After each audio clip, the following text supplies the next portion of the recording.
Well, that's a lot of crap I've dished out. And let me tell you, I'm not reading from a script like I normally do. This is straight from here. And maybe I've sounded repetitive or redundant, but really, I'm doing this for your own sake, people. All these movies, they're bad. Stay away, far away. Avoid them like the plague, or avoid them like a Jonas Brothers CD. Just run.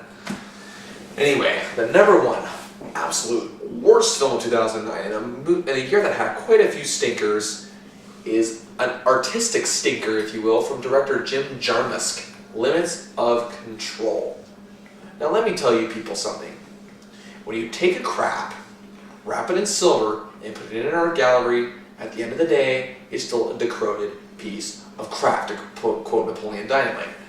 This is what this film was.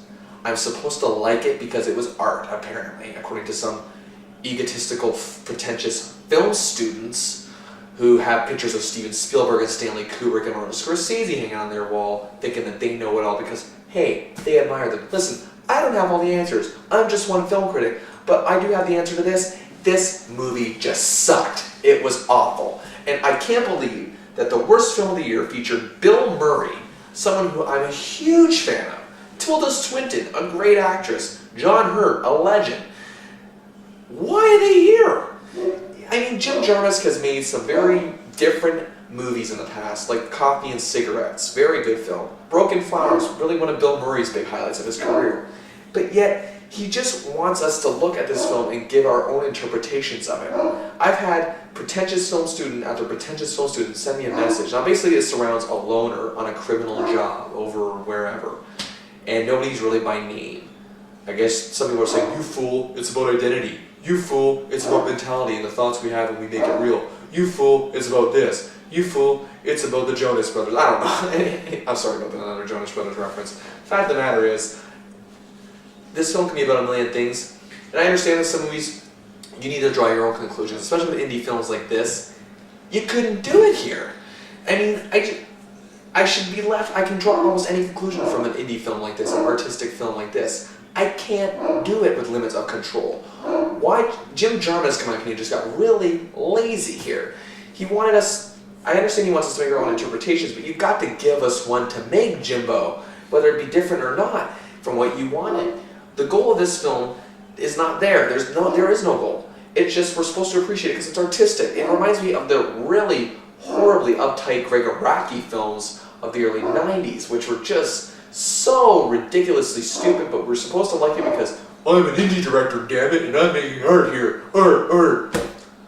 No, it's only art when you present it on film, not because you say it is. That is an utterly ridiculous statement to make. And I'm not saying Jarmusch has, but he pretty much is by making this film. His actions are speaking louder than his words. Now, even Greg Araki had films that drew good characters, and so does Jim Jarmusch. But why was I forced to sit through this with such great actors just wandering around in an aimless art film? I mean, I don't even think the Independent Film Channel would be dumb enough to touch this, and they'll touch anything that's indie. I'm sorry, but I'm sick of these films, and quite frankly, I love indie films, but it's got to stop somewhere. They need to be stopped. I say, us film critics, we rally up and take them out. I'm not kidding. I'm not kidding at all. Anyway, Limits of Control is the absolute worst film of the year. It should be erased from existence. That's how bad it was. It was not only the worst film of the year, I dare say, and this is the most say, this was the worst film of the decade. You could stack this with every single person who's won an Oscar in the last 80 some odd years, and it would still suck.